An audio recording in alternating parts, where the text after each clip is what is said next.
আবার দেখেন ইন্ডিয়া থেকে ডাক্তার আসবে কেন? পোড়া রোগীদের চিকিৎসার জন্য আমাদের সাফিসিয়েন্ট স্কিল ডাক্তার নাই। তারপরে ইন্ডিয়া থেকে ডাক্তার আনতে হবে, যখন গত বছর জুলাই আগস্টে বিপ্লবে হাজার হাজার ছেলে পঙ্গু হইলো, গুলি খেয়ে চোখ হারালো, কারোর জন্য ভারত কি ডাক্তার পাঠাইলো? এত লোক যে পঙ্গু হলো, এত বাচ্চা যে পঙ্গু হইলো, ভারত কি ডাক্তার পাঠিয়েছিল? এখন কেন তাদের পেট পুরায়? তারা আমাদের ভিসা বন্ধ করে দিছে, তারা আমাদের সাথে বাণিজ্য বন্ধ করে দিছে, তারা ফ্যাসিস্ট হাসিনা এবং তার দলবলকে আশ্রয় দিচ্ছে ওইখান থেকে অন্তর্ঘাত চালাইতেছে। প্রত্যেকদিন বাংলাদেশ বিরোধী প্রচারণা চালায় তাদের টিভি চ্যানেলগুলোতে, তারা আমাদের ইউটিউব চ্যানেলগুলোতে, আমাদের টিভি চ্যানেলগুলোতে বন্ধ করে দিছে। ভারতে দেখতে দেয় না। এমনকি ভারতে আমাদের দূতাবাসের উপরে আক্রমণ হয়েছে, তারপরেও ভারতের ডাক্তারকে আনতেই হবে। গাজা উপত্যকায় কি ইসরায়েলের ডাক্তার আনতে হয়? এটা তো তাই হইল, যে গাজা বানাইছে তাকেই আমি ডেকে আনলাম। এটা কার উদ্যোগে হয়েছে? তৌহিদ সাহেব, পররাষ্ট্র উপদেষ্টা। ও কি স্বাস্থ্য মন্ত্রণালয় চালায়?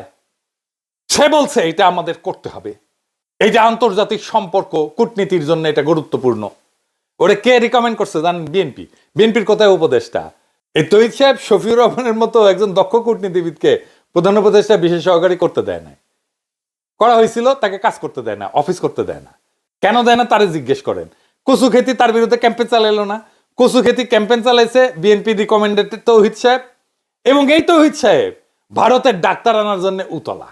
এবার এই ডটগুলা মিলাইতে পারেন, ওয়াকার, কচু খেতি, বিএনপি রিকমেন্ডেড উপদেষ্টা, এই ডটগুলা মিলাইতে পারেন, তাহলে বুঝতে পারবেন যে কোথায় কোথায় কিভাবে কেন কচু খেতি শফিউর রহমানের বিরুদ্ধে লাগে।